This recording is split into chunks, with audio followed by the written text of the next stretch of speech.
Salut Margot, j'espère que tu vas bien. Moi, j'ai très bien par la grâce de Dieu. Bienvenue encore dans cette nouvelle vidéo. Bienvenue dans la 6e journée de notre challenge. Si c'est pas la journée 7, j'espère que c'est la journée 6. Bref. Donc, si je ne sais pas de quoi je parle, c'est parce que j'ai décidé de faire une vidéo par jour jusqu'à 25 jours parce que l'année passée, j'avais fait une vidéo qui parlait des 25 choses que j'ai appris pendant 25 ans et plusieurs d'entre vous m'ont dit, ben, tu peux prendre chaque sujet pour en faire une vidéo. Et je me suis dit, pourquoi pas, je peux le faire et on le fait. Si tu n'as jamais vu ma tête, bienvenue sur Jeune Femme 2.0. Mon nom, c'est Laetitia Venard. Ici, on parle de mode, on parle de spiritualité, on parle d'éducation et on parle de féminité. Donc, si ces thématiques t'intéressent, n'hésite pas à t'abonner, activer la cloche de notification pour ne pas rater les vidéos comme celle-ci.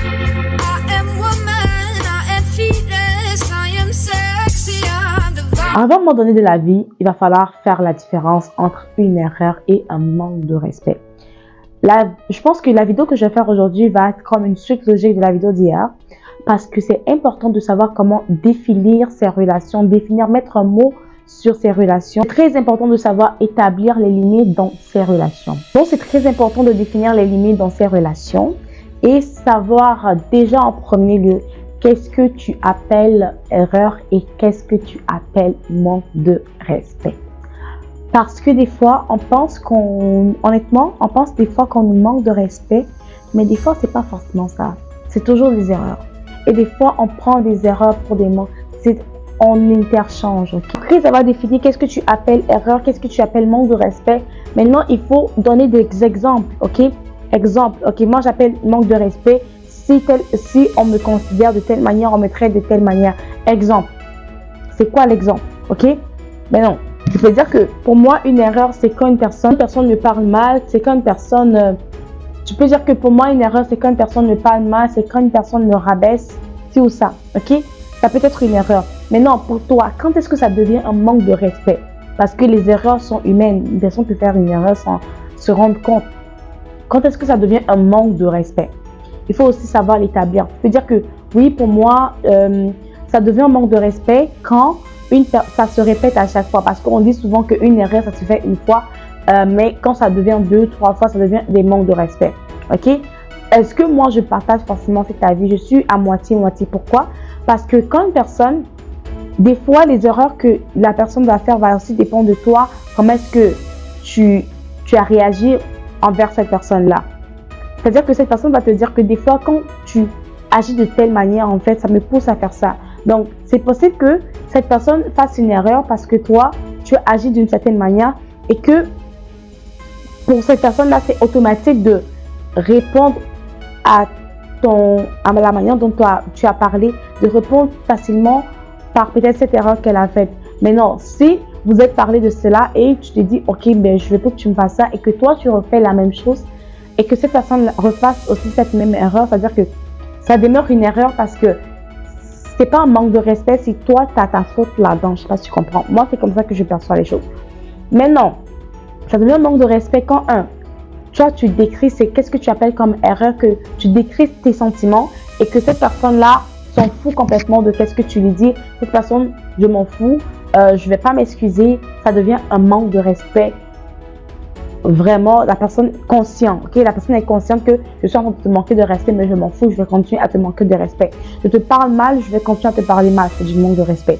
Si la personne a décidé de continuer dans ce sens-là, et c'est vrai que des fois, on se dit que la personne se dit que oh, je te demande pardon et tout, mais la personne reprend plusieurs fois. Ça aussi, il faut analyser, mais la plupart du temps, c'est vraiment des manques de respect. C'est vraiment des manques de respect. Quand, mettons, vous êtes en amitié, la personne te fait quelque chose. Franchement, moi, je sais vraiment pas pourquoi certaines personnes n'arrivent pas à parler de leurs sentiments. Je n'arrive pas à comprendre pourquoi certaines personnes n'arrivent pas à, même ton ami, si tu ne veux pas parler à ton ami, tu ne veux pas parler à ton conjoint ou à ton copain, je ne sais pas qui, si tu ne veux pas lui parler de vraiment tes sentiments, je pense que c'est pas une vraie relation, c'est pas une vraie connexion.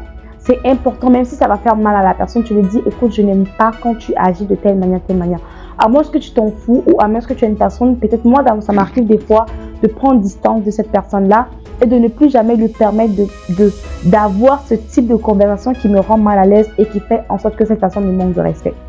Maintenant, d'autres personnes pensent que manquer aussi du respect, c'est quand je te parle de quelque chose et que tu ne m'écoutes pas et que je te parle, tu te dis, mais écoute, quand je te parle, tu ne m'écoutes pas. Parce que moi, c'est très important que quand une personne fait quelque chose qui est une erreur, tu puisses lui dire ça. Si tu ne lui dis pas, si cette personne répète cela 100 fois, ça demeure une erreur, c'est pas un manque de respect.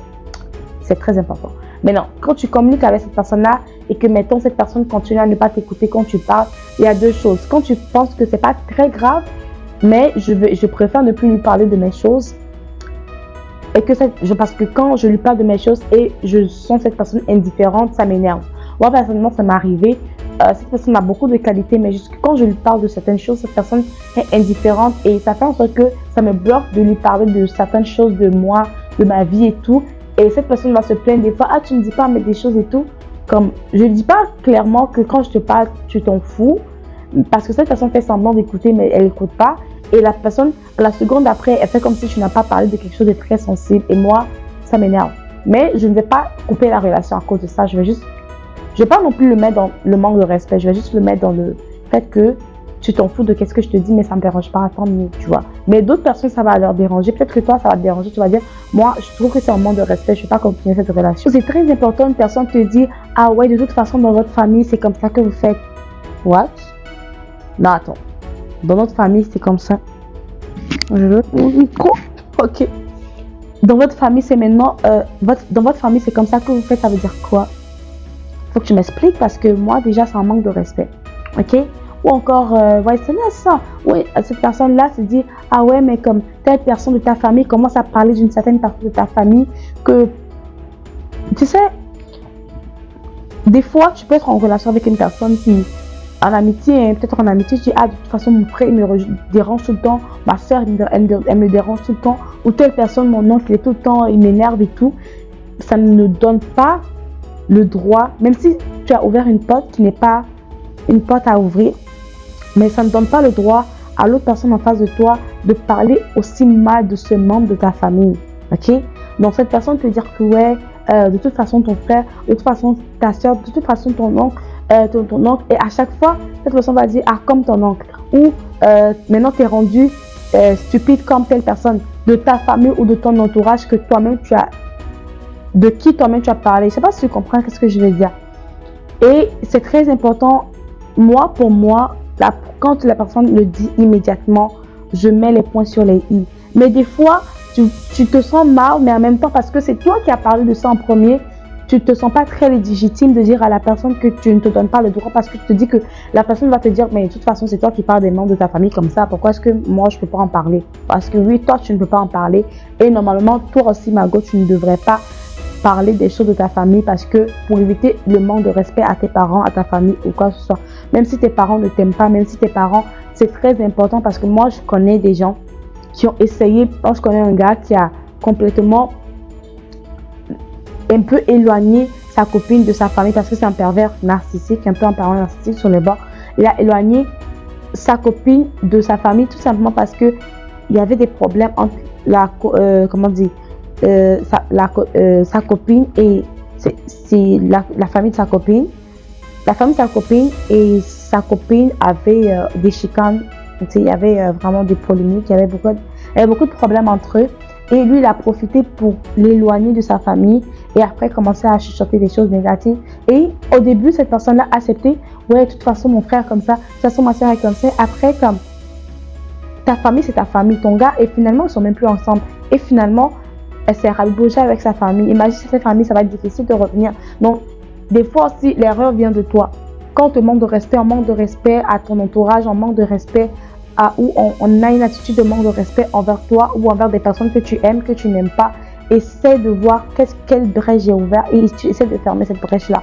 Ok? Et aussi, pour finir, je vais dire, c'est parce qu'aujourd'hui, c'est important qu'au début des relations, tu puisses déterminer qu'est-ce que tu aimes, qu'est-ce que tu n'aimes pas. Tu puisses refuser les choses au début. Mais si tu n'as pas pu, tu as fait l'erreur de ne pas mettre les points sur les i au début, ça ne veut pas dire que tu ne peux plus le faire. Même si cette personne te dit que de toute façon, j'ai toujours fait ça, pourquoi est-ce que c'est maintenant que ça te dérange? Tu vas lui dire, maintenant ça me dérange. Avant, je ne trouvais pas forcément de problème, mais maintenant, je ne veux plus. C'est-à-dire que c'est important de pouvoir parler de tes sentiments ouvertement et avec confiance et être sûr, marteler dessus. Maintenant, je ne veux plus. Donc, tu arrêtes. Si ça ne te sied pas, basta. Tu me respectes, je te respecte. C'est comme ça. Peut-être avant, je ne connaissais pas certaines choses. Avant, je n'avais pas encore regardé cette vidéo que tu vois aujourd'hui. Avant, je ne... Mais maintenant, tout, ok? Tu n'as pas besoin de dire à la personne que avant ne me valorisais pas comme aujourd'hui je me valorise. Cette personne n'a pas besoin de savoir. Tu as juste besoin de dire à cette personne que stop. Avec respect, bien sûr, je préfère que tu ne me parles plus comme ça. Je préfère que tu ne parles pas des membres de ma famille comme ça. Je préfère que tu me parles avec respect. Je préfère que tu ne me démites pas. Je préfère que quand on est devant les gens, tu ne me parles pas de ça, de temps. Tu ne me parles pas de mes défauts quand on est devant les gens. Je ne veux pas ça parce qu'il y a certains amis qui sont tellement toxiques. C'est devant les gens qui vont commencer à révéler. Ah, t'es toujours comme ça, mais t'inquiète. Non. Moi, j'aime pas ça. Moi, déjà, même quand tu m'offres un cadeau pour moi, c'est parce que ça m'est déjà arrivé. Une personne qui m'a offert un cadeau qui m'a dit, oh, moi, de toute façon, je lui ai offert ce cadeau devant, j'étais là. Puis la personne dit, ah, c'est moi qui lui ai offert ce cadeau et tout. Moi, je trouve ça, c'est une erreur. Quand une personne a dit ça immédiatement, j'étais comme, tu vois. Mais quand ça arrive, peut-être pas devant les personnes en même temps, mais quand tu reviens avec cette personne-là, je préfère que quand tu m'offres un cadeau, tu lui dis pas que c'est toi qui me l'as offert. Parce qu'on t'a pas posé la question, tu es en train de juste de parler, on t'a pas demandé. Et moi, peut-être que tu ne sais pas si moi, avant, j'avais dit à cette personne que c'est moi-même qui l'ai acheté. Parce que ça peut dépendre de qui est en face de toi, qu'est-ce que tu as envie de renvoyer comme image. Tu vois, pas être fake, mais comme, je veux dire, tu sais pas ce qui s'est passé. Peut-être qu'on a eu un problème et je me sentais obligée de dire que c'est moi qui l'avais acheté ou un truc comme ça, tu sais pas. Comme, c'est pas pour... Je pense pas que je vais faire ça. Juste pour dire que c'est très important de pouvoir nommer ses émotions et de pouvoir dire ce que tu veux, dire ce que tu penses, corriger les gens sans te sentir vulnérable, avec confiance. Et c'est important aussi que la personne en face de toi comprenne ça. La personne ne comprend pas ce qu'il y a un problème et que peut-être que vous n'êtes pas fait pour avoir une relation d'amitié ou d'amour ensemble. On se retrouve dans une prochaine vidéo. Je suis un peu fatiguée aujourd'hui. J'ai arrêté cette vidéo-là aujourd'hui. Je pense qu'elle a assez duré aussi. On se retrouve dans une prochaine vidéo. Je te fais de gros bisous. Bye bye.